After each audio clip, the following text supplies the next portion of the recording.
जी तो आज as level economics का लेसन नंबर 8 है ये। और हमने पिछली क्लास में स्टार्ट किया था कॉन्सेप्ट प्रोडक्शन पॉसिबिलिटी कर्व का। तो अभी स्लाइड शो पे हम वापस जाएंगे, लेकिन अभी कुछ आपको डेमोन्स्ट्रेट करना है मैंने, तो हम वो देखते हैं। अच्छा जी, अब हमने पढ़ा था कि प्रोडक्शन पॉसिबिलिटी कर्व क्या होता है, तो let's draw it first. Production possibility curve जो है, ये इस तरह का हमें नजर आ रहा है, ठीक है। और इस तरह के कर्व को हम बोलते हैं कि इट इज कॉनकेव, यानी कि फेसिंग टुवर्ड्स द ओरिजिन। हम इसमें भी बात करेंगे कि पीपीसी जो है वो इस तरह का क्यों होता है, why it is concave to the origin. ये जो शेप है इसको हम बोलते हैं कॉनकेव, और यानी कि ये टुवर्ड्स द ओरिजिन जो है उसकी तरफ फेस किया हुआ है। अच्छा, अब हमने इसमें पढ़ी थी कुछ चीजें, क्या पॉइंट ऑन द पीपीसी अगर हम लेते हैं। अच्छा, पीपीसी क्या शो करता है? पीपीसी शो करता है पोटेंशियल ऑफ द इकोनॉमी और a country to produce goods and services at the maximum. और वो कैसे होगा? अगर जितने अवेलेबल रिसोर्सेज हैं उन सबको इस्तेमाल किया जाए तो मैक्सिमम जो है कंट्री इकोनॉमी यहाँ तक पहुंच सकती है।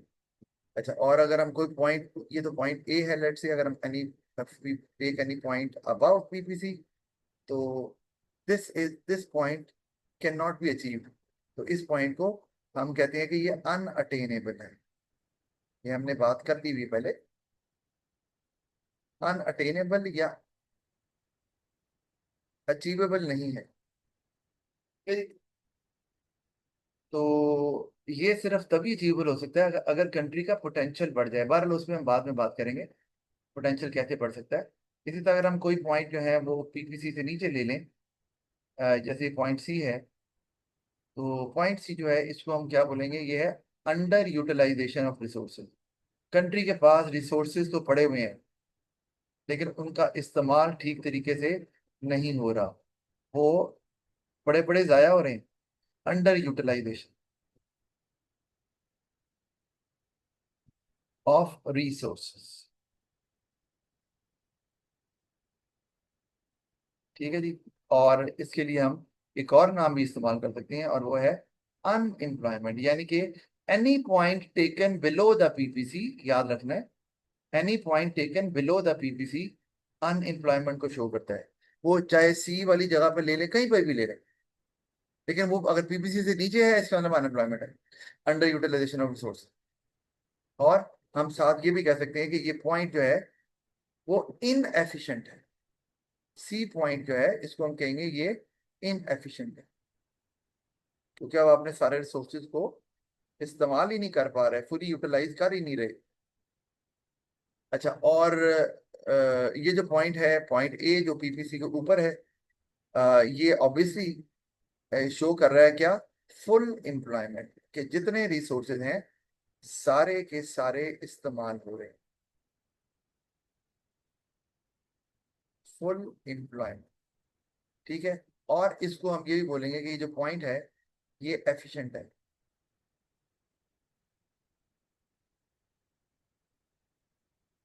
ठीक है, कि आप सारे रिसोर्सेज को यूटिलाइज करने में कामयाब हैं और जाया नहीं हो रहे रिसोर्सेज आपके पड़े हुए, उनका मैक्सिमम यूज हो रहा है जितना होना चाहिए उनकी सूटेबिलिटी के हिसाब से। अच्छा, ये तो हमने देखा था। अब आपने ये देखना है कि अगर आप, अब आपने समझ ली बातें कौन कौन सी। एक है मूवमेंट अलोंग द कर्व, तो उसके लिए हम कलर जरा डिफरेंट इस्तेमाल कर लेते हैं ताकि समझ आ जाए। यहाँ पे मैं एक पॉइंट ले रहा हूँ, यहाँ पॉइंट डी के नाम से। तो अब अगर इकोनॉमी में लेट से हम कहते हैं यहाँ ये वाई एक्सिस है, ये एक्स एक्सिस है, और हम कहते हैं जी यहाँ पर लेट से क्लोथ है, और इधर हम ले लेते हैं कार्स। तो पीपीसी बनाते हुए आपने यही करना होता है, कोई सी दो गुड्स, कोई सी दो सर्विसेज, या एक गुड और एक सर्विस, या दोनों सर्विसेज, ये आपकी मर्जी है। आपने यहाँ पर लेनी गुड्स एंड सर्विसेज ही होती हैं, कोई प्राइस या क्वांटिटी नहीं लेनी होती। अच्छा, अब ना ही रिसोर्सेज लेने होते हैं, आपने जो प्रोडक्ट्स बन रही हैं उनको लेना होता है। प्रोडक्ट्स में गुड्स भी आती हैं, सर्विसेज भी आती हैं। तो अब अगर आप पॉइंट ए पर थे लेट से, तो आप लेट से इतना वाई प्रोड्यूस कर रहे थे, और लेट से ये है, हम एज्यूम करते हैं 100 है। और हम नीचे अगर ड्रैग करें इसको, तो लेट्स से गाड़ियां आप बना रहे थे 20 फॉर एग्जाम्पल। तो आप जब पॉइंट ए से डी की तरफ जा रहे हैं, यानी कि एज एन इकोनॉमी कंट्री जा रही है, तो अब क्या हो रहा है? अब लेट से हो रहा है कि आप वाई की 60 अब प्रोड्यूस कर रहे हैं, ठीक है जी। और जो कार्स हैं उनमें इजाफा हो रहा है लेट से 10 का, 10 नहीं करते बल्कि और कम करते, 25। वैसे स्केल देखिए, मैंने एक रफ आइडिया लगाया, एक 15 यहाँ आएगा, 10 यहाँ आएगा, 5 आ जाएगा वहां, चले। अच्छा, और यानी कि आपने वाई, ए से जब बी पे गए हैं तो वाई को कम किया गया है और एक्स को ज्यादा किया गया। अच्छा, ये जो ए से डी की तरफ जा रहे हैं आप, ए से पॉइंट डी की तरफ जो आप जा रहे हैं, इसको बोला जाता है movement along the curve.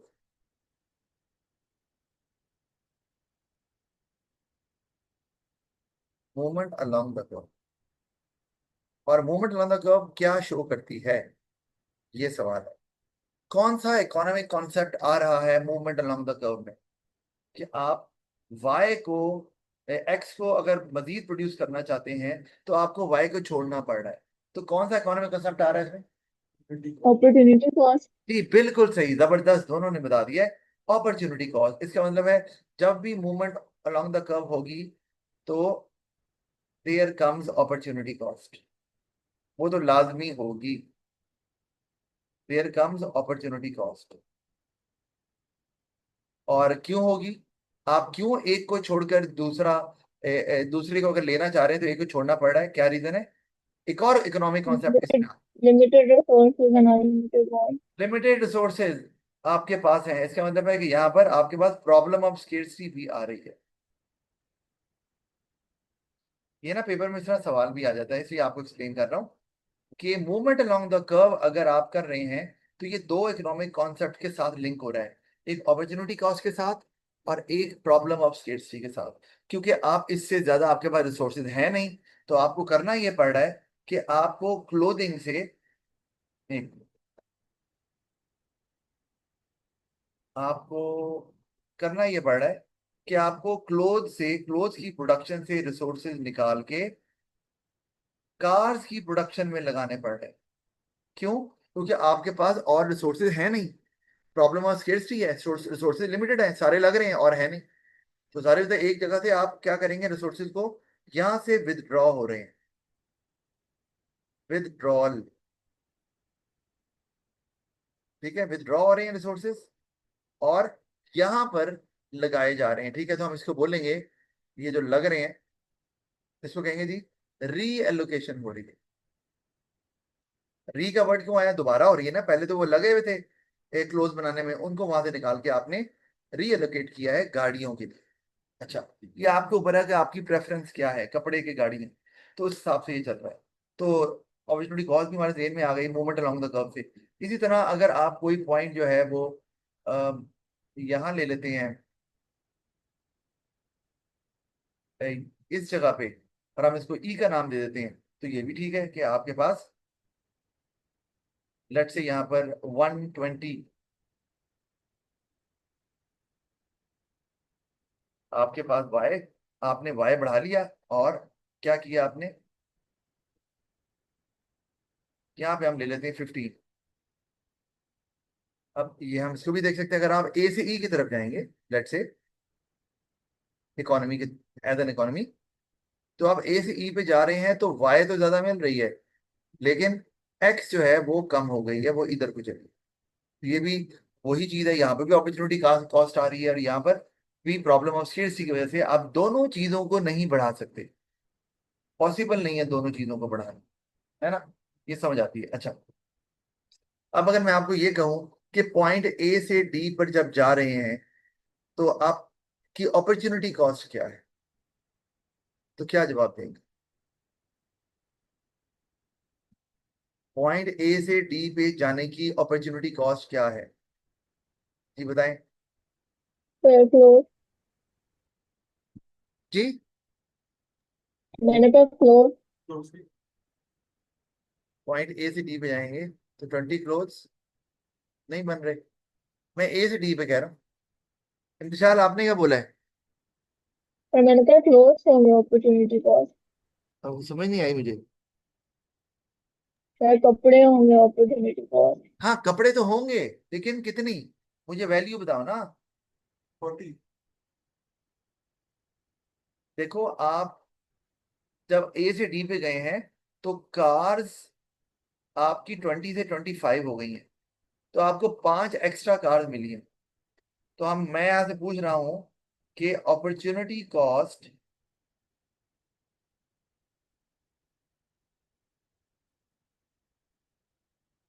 Of producing 5 extra cars, 5 additional cars, ये पूछ रहा हूँ आपसे, वो क्या है? सर 40। जी। 40। 40? क्या 40? जी। 40 क्या? 40 क्लोथ। 40 क्लोथ? 40 कपड़े। कि आप जब ए से डी पे जा रहे हैं तो तभी आप 5 एक्स्ट्रा गाड़ियां ले पा रहे हैं ना। तो आपकी जो क्लोथ हैं वो 100 से 60 पे आ रहे हैं। बिल्कुल आपने सही कहा। तो इसकी जो अपॉर्चुनिटी कॉस्ट है वो 40 क्लोथ्स है। बिल्कुल सही बात है। इसी तरह से मैं अगर ये कहूं कि पॉइंट ए से अगर ई पे जाएं तो अपॉर्चुनिटी कॉस्ट क्या है?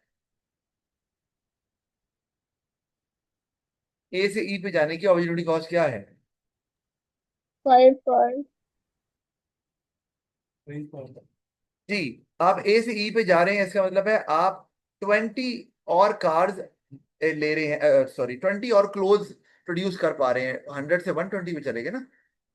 लेकिन उसके बदले में आपको 20 से 15 पे आना पड़ रहा है गाड़ियों गाड़ियों में। इसका मतलब है 5 गाड़ियां आपकी चली जाएंगी और हम ये कहेंगे opportunity cost of producing 20 more units of clothes is 5 units of cars, है ना। ये तो आपको समझ आ गया। और इस तरह पेपर में बड़ा कॉमन सवाल पूछते हैं। ये आपको समझ आ गया। अब हम जरा नीचे बना लेते हैं, क्योंकि अब काफी मैसी हो गया है, तो इधर मजीद काम करना जरा मुश्किल काम लग रहा है। लेकिन एक चीज हम इसमें फिर भी देख सकते हैं। अच्छा चले, इसको फिर मिटा ही देते हैं चले, या चले भी नीचे जगह है तो सही बात।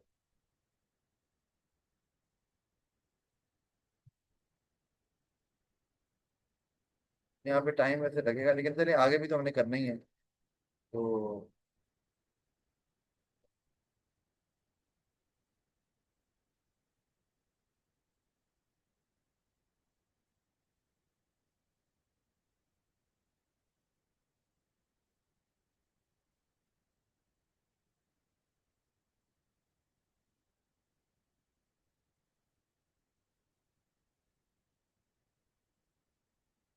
चले जी इसी पे देख लो तो।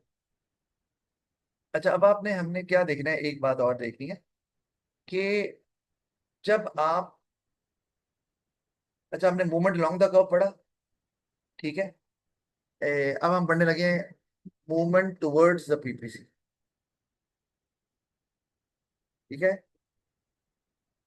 इसको बोल रहे हैं मूवमेंट टुवर्ड्स द पीपीसी। ये क्या हो रहा है? मतलब मैंने पॉइंट भी लिया ना, मैंने आपको कहा पॉइंट लेंगे तो प्रोडक्शन होगी, अगर पॉइंट नहीं लेंगे पीपीसी पे तो वो पोटेंशियल शो करेगा। मूवमेंट टुवर्ड्स पीपीसी, ये क्या शो कर रहा है बताएं। सर की प्रोडक्शन ज्यादा हो रही है। हैं? ऊपर जा रहे अपवर्ड। ऊपर कहाँ जा रहा है, उड़ हवा में? किसी के ऊपर जाएगा शिफ्ट। नहीं, ये point movement towards the PPC में आपकी, इसका मतलब है आपकी प्रोडक्शन यहाँ थी और आप किस तरफ जा रहे हैं, अपवर्ड। तो अपवर्ड क्या है? पीपीसी क्या शो करता है? पोटेंशियल। तो आप जो है अपनी जो प्रोडक्शन थी उसको अपने पोटेंशियल की तरफ लेकर जा रहे हैं, आप अपनी प्रोडक्शन को बढ़ा रहे हैं। तो इसको बोला जाता है, यह है एक्चुअल इकोनॉमिक ग्रोथ। कि एक कंट्री जो है अपनी आउटपुट में इजाफा कर रहा है और अपने पोटेंशियल की तरफ जा रहा है। सारे मतलब पोटेंशियल पे अगर पहुंच गया फिर तो मजीद ग्रोथ नहीं हो सकती। ये है एक्चुअल इकोनॉमिक ग्रोथ। अच्छा इसे बोलते हैं मूवमेंट टुवर्ड्स पीपीसी, ठीक है जी। अच्छा इसी तरह हम मूवमेंट डाउन द पीपीसी भी बोलते हैं। लेट से आप आपका पॉइंट यहाँ है, आप यहाँ पे हैं, ठीक है, और आप नीचे की तरफ आ रहे हैं। यह है मूवमेंट डाउन द पीपीसी, ठीक है, मूवमेंट डाउन द पीपीसी। तो ये क्या शो कर रहा है सबसे कम। कि आप पोटेंशियल से कम पे आ रहे हैं। एक कंट्री जितना बना रहा था पहले, जितना बना सकता था उतना बना रहा था, लेकिन अब जो है वो अपने पोटेंशियल से नीचे आ गया, और जैसे वो अपने पोटेंशियल से नीचे आएगा तो इसका क्या मतलब है कि आपके पास हो जाएगी अनएम्प्लॉयमेंट। सारी मतलब आपके सारे रिसोर्सेज तो इस्तेमाल नहीं हो रहे, और इसी को हम बोलते हैं, आपने पढ़ा हुआ है, रिसेशन। कि अब अनएम्प्लॉयमेंट हो रही है, लोगों की नौकरियां जा रही हैं, लोग अब सारे के सारे इस्तेमाल नहीं हो रहे। तो रिसेशन के केस में जब आप ऊपर से नीचे आते हैं तो रिसेशन है, अगर नीचे से ऊपर जा रहे हैं पीपीसी की तरफ तो ग्रोथ है, एक्चुअल इकोनॉमिक ग्रोथ। तो ये समझना भी जरूरी है। डाउन द पीपीसी और towards the PPC, movement along the curve, वो भी हमने देख लिया, और ये मैं साथ आपको यहाँ दिखाता भी जाता हूँ।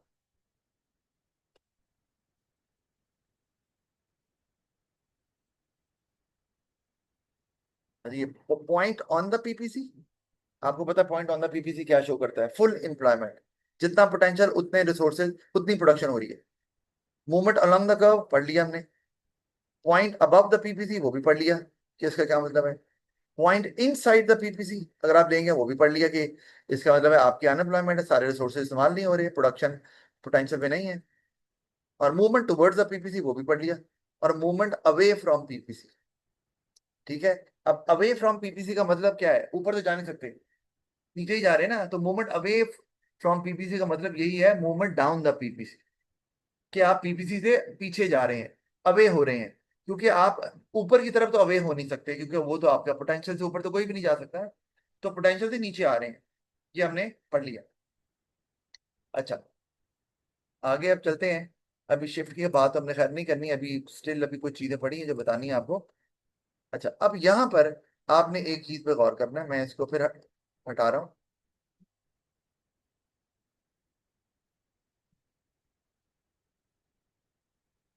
अब जो आपको बताना है, मैंने उधर उस पर तवज्जो करनी है आपने। लेट से यहाँ पर कोई पॉइंट है, और इतना जो है वो कंट्री प्रोड्यूस कर रहा है, और यहाँ पर हमने वही कहा, ले लेते हैं क्लोथ्स,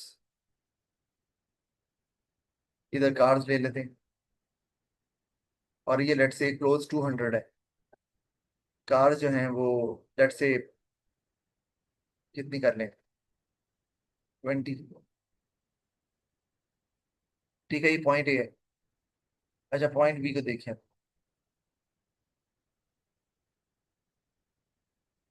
अब ये आप लेट से समझ लें कि 30 हो गया, कार्स 30 हो गई, क्लोथ जो हैं वो आपके चले गए 100 उसके बाद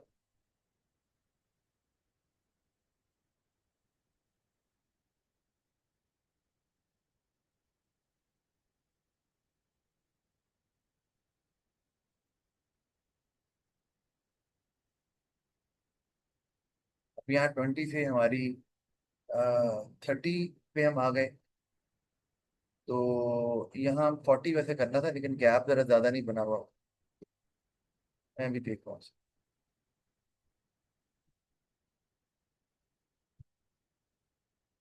ठीक है, इक्वल यहाँ 40 आ गए। अच्छा, अब आपने इसमें गौर करना है, ए बी सी 3 पॉइंट लिया, और यहाँ मैं अब कर रहा हूँ, अ, इसको कम रखना था ना अपने, तो ये कर दिया हमने 20। अच्छा, मैं इसको जरा दोबारा से बना देता हूँ एक बार, क्योंकि वो पहले का बना हुआ है ना, तो इतना वो क्लियर नहीं है, मतलब स्लोप उसका।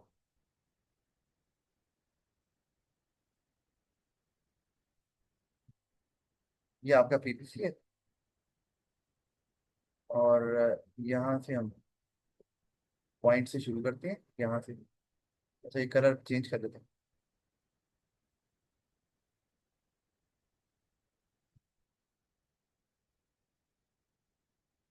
ठीक है जी, ये पॉइंट है। फिर हमने यहाँ एक पॉइंट ले लिया। फिर उसके बाद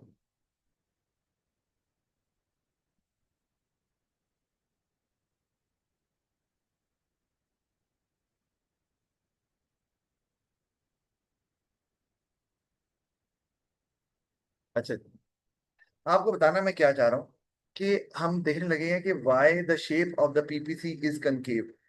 वो कनकेव क्यों है, हम उसको देखने लगे। उसकी वजह है, मैं यहाँ पे लिख रहा हूँ, law of increasing opportunity cost.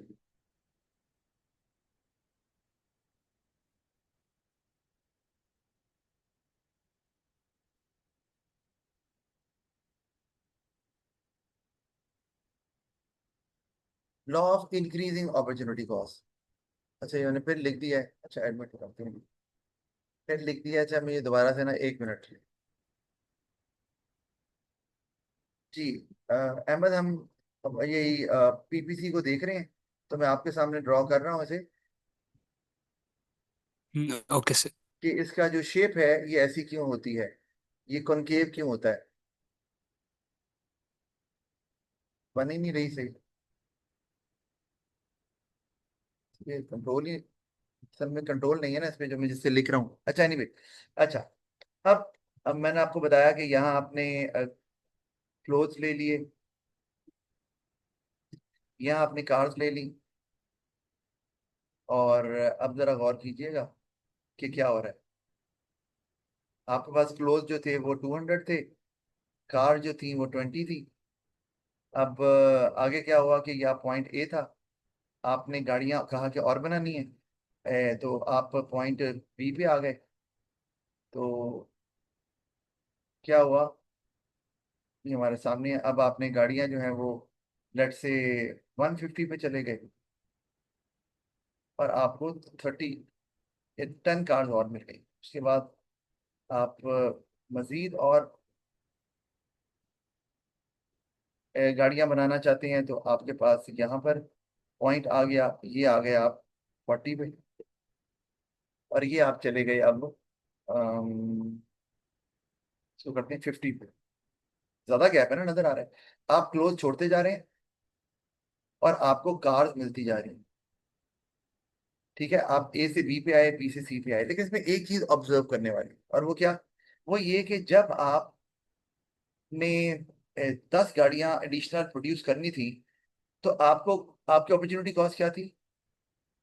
जब आप ए से बी पे गए हैं, तो आपकी जो अपॉर्चुनिटी कॉस्ट थी वो थी कि, 50 क्लोथ्स।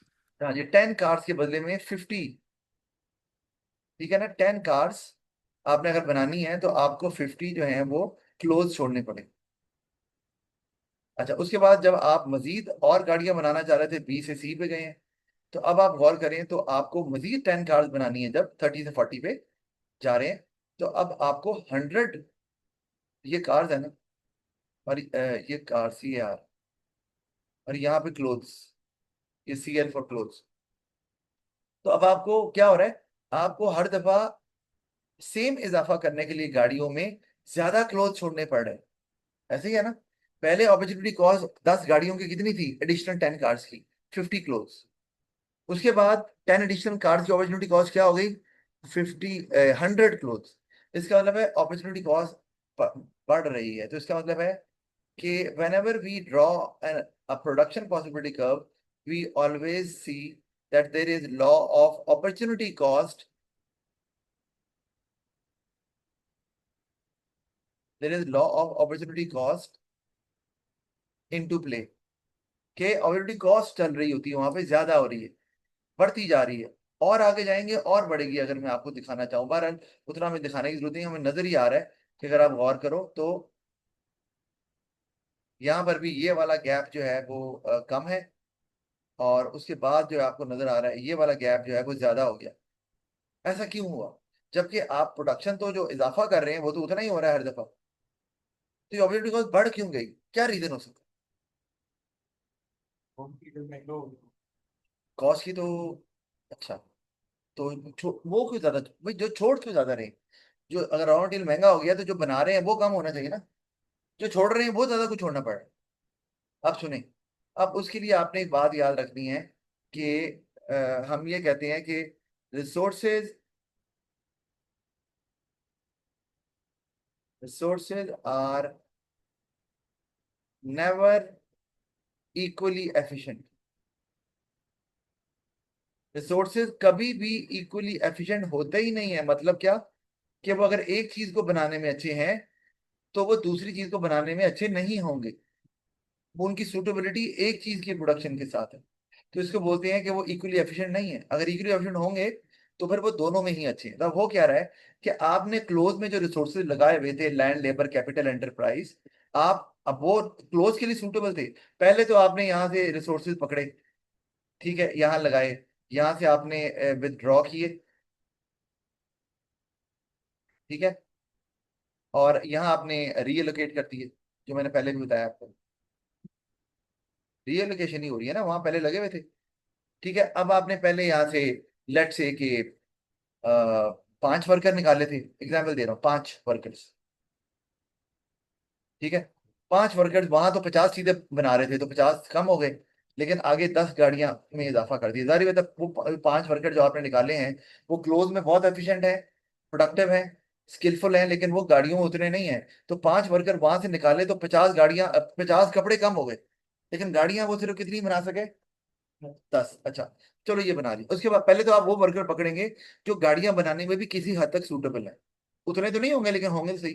फिर आपने क्या किया, एज्यूम करते हैं, आपने 5 वर्कर और निकाल लिए, ठीक है, लेकिन अब आप 5 नहीं निकालेंगे, अब आप 10 वर्कर निकालें। अगर आपने और गाड़ियां बनानी है 10, पता क्यों निकालें? क्योंकि अब मजीद 10 गाड़ियां बनाने, पहले 5 वर्कर ने तो 10 गाड़ियां बना दी एडिशनल। अब आप जो वर्कर निकालेंगे हर दफा, वो बिल्कुल भी स्किलफुल नहीं होंगे गाड़ियां बनाने में। तो वो अब जो 5 वर्कर 10 गाड़ियां बनाते थे, वही 10 गाड़ियां अब 10 वर्कर बना रहे हैं, मिल मिला के एक दूसरे से हेल्प लेके, क्योंकि उन्हें पता ही नहीं है इतना गाड़ियां बनाने में, उतने स्किलफुल ही नहीं है, प्रोडक्टिव ही नहीं है, नॉलेजेबल ही नहीं है।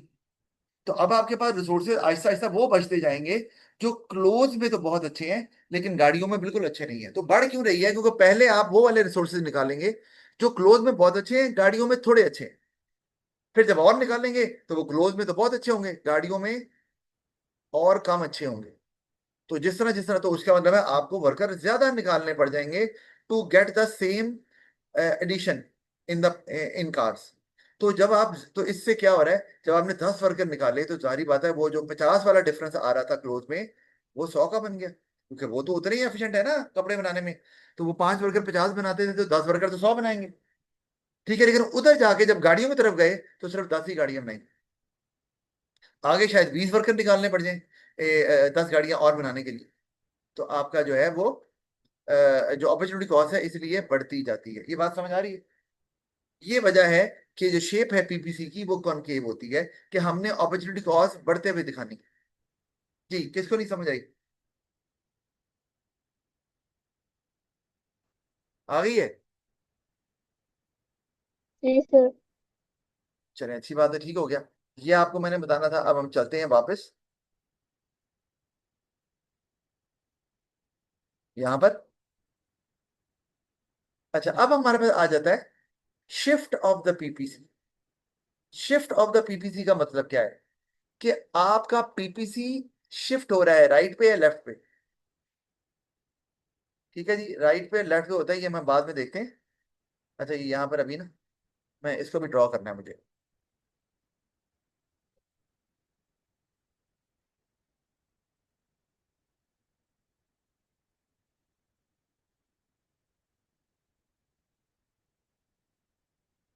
यहाँ ड्रॉ करना। अच्छा देखिए, इंपॉर्टेंट क्वेश्चन है, एमसीक्यूज में भी पूछते हैं ये। अच्छा, अब यहाँ पे आपके पास ये पीपीसी है, तो आप, ये आपका पॉइंट है, आप यहाँ पर मौजूद है, लेट्स से। अब क्या हुआ, आपका पीपीसी शिफ्ट करके यहाँ आ गया। पीपीसी शिफ्ट कर गया, इसका क्या मतलब है वो बताएगा? अगर आपका पहले ये पीपीसी था और ये अब नया आ गया पीपीसी 1, तो ये क्या शो कर रहा है? सर So कंट्री के the other resources resources. Increases. अच्छा ओके जी, विशाल क्या कह रही हो? तो मैं भी यही कहने लगी। क्या यही कहना था? अच्छा, ये इसको कहेंगे कंट्री का पोटेंशियल बढ़ गया, प्रोडक्शन कोई नहीं बढ़ी, क्योंकि प्रोडक्शन तो पॉइंट से शो होती है जब आप पॉइंट लोकेट करते हैं, वो तो वही है। पोटेंशियल बढ़ गया, अच्छा इसका मतलब है इस तरह अगर पीपीसी शिफ्ट करता है तो हम कहते हैं, इसको याद रखना है, पोटेंशियल ग्रोथ। एक हमने एक्चुअल ग्रोथ पढ़ी थी ना, जब आपकी एक्चुअली आउटपुट बढ़ रही है और आप पीपीसी की तरफ मूव कर रहे हैं। इधर अभी मूव कोई नहीं कर रहे, सिर्फ पीपीसी किया है। हाँ, अगर आप यहाँ से मूव करते हुए यहाँ पहुंचते हैं या मिड वे में कहीं आ जाते हैं, तो ये एक्चुअल इकोनॉमिक ग्रोथ होगी ए से बी की तरफ।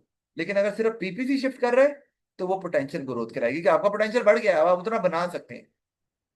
इसका मतलब है ये बी पॉइंट था जो पहले अनअटेनेबल था, क्योंकि पीपीसी से ऊपर था ना, पहले हमारे पास पीपीसी था। लेकिन अब पीपीसी 1 पे जाने से जो बी पहले अनअटेनेबल था वो अब अटेनेबल हो गया। ये हमें समझ होनी चाहिए। इसी तरह पीपीसी नीचे को भी जा सकता है, इसका मतलब है पोटेंशियल कम हो गया, मुल्क में पोटेंशियल गिर गया। अच्छा, अब हम इसके रीजन देख सकते हैं कि क्या रीजन हो सकते हैं पोटेंशियल बढ़ने के और कम होने के, राइटवर्ड या लेफ्टवर्ड शिफ्ट होने के। ये शिफ्ट ऑफ पीपीसी दोनों तरफ हो सकती है, और उसके दो मेन रीजन हैं। एक है क्वांटिटी ऑफ रिसोर्स, कि आपके पास ज्यादा लैंड, ज्यादा लेबर, ज्यादा कैपिटल, ज्यादा एंटरप्राइज आ गया तो रिसोर्स शिफ्ट हो गया राइट पे। या आपके पास कम लैंड, कम हो गया, लेबर कम हो गई, कैपिटल कम हो गया, एंटरप्राइज कम हो गया, तो फिर शिफ्ट हो जाएगा लेफ्ट साइड पे पीपीसी। पोटेंशियल भी कम हो गया ना, अब आप उतना बना ही नहीं सकते। और दूसरी जो चीज है वो है क्वालिटी ऑफ रिसोर्स। और ये क्वालिटी वो नहीं है जो हम प्रोडक्ट की क्वालिटी बोलते हैं कि यार ये प्रोडक्ट बड़ा आला है यार, बड़ी अच्छी क्वालिटी।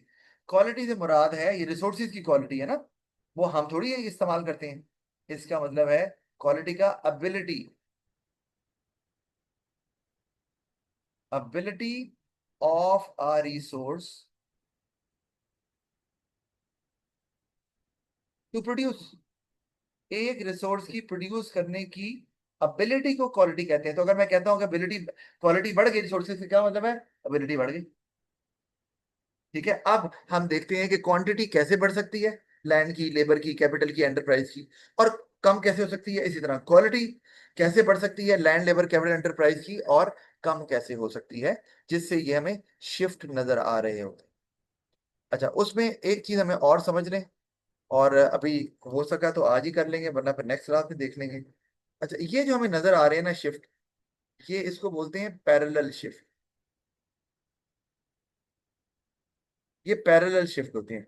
मैंने जरा डायग्राम बनाई है, थोड़ा पैरेलल नहीं लग रहा आपको, लेकिन वो पैरेलल ही है। आप समझ लें, इसको ज्यूम करने, ये ऐसे ही आ रहा है। ठीक है, तो थोड़ा सा हम हटा देते हैं, ऐसे कर देते हैं पैरेलल शिफ्ट।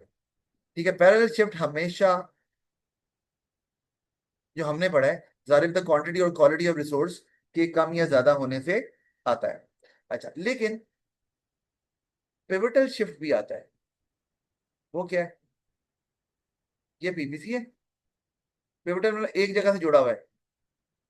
आपका ये ओरिजिनल पीपीसी था, अब बन गया ये पीपीसी 1, तो शिफ्ट तो हुआ है, इधर को आया। ठीक है, यहाँ पर वाई एक्सेस है, यहाँ एक्स एक्सेस है। यहाँ पे हम ले लेते हैं कुछ, लेट्स से लैपटॉप्स, यहाँ पे हम ले लेते हैं वीट। तो ये क्या हुआ आपको बताएगा? इसको बोलते हैं पिवटल शिफ्ट। ये क्या हुआ? सर रिसोर्सेज रन आउट होगी। रिसोर्सेज की क्वांटिटी या क्वालिटी कम हुई है, बिल्कुल सही। लेकिन आप देखो, तो अगर मैं यहाँ लैपटॉप लिखता हूँ 1000 और वीट लिखता हूँ, लेट से यहाँ पर 400 टन ऑफ वीट, और यहाँ लिख लेता हूँ जी 500 टन ऑफ वीट, तो क्या नजर आ रहा है?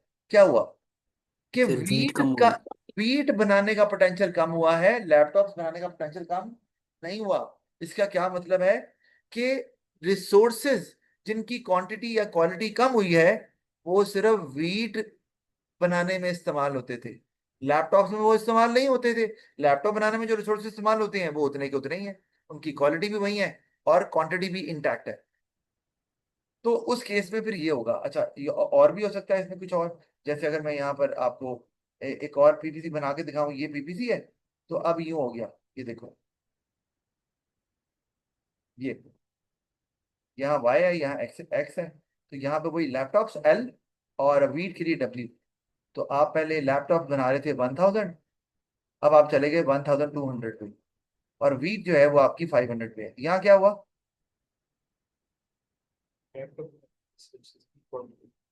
हाँ, लैपटॉप बनाने वाले जो रिसोर्सेज हैं, लैंड लेबर कैपिटल एंटरप्राइज, उनकी क्वांटिटी या क्वालिटी बढ़ गई, तो उनका पोटेंशियल भी बढ़ गया। ये पोटेंशियल बढ़ा है, प्रोडक्शन कोई नहीं बढ़ी, क्योंकि हम पीपीसी की बात कर रहे हैं।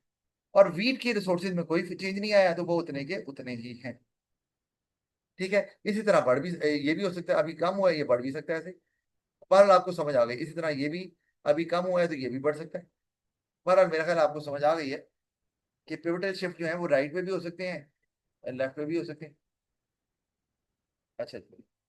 तो अच्छा, इसी तरह आपके पास एक और चीज आती है, वो भी हम देख लें। वो हम बोलते हैं,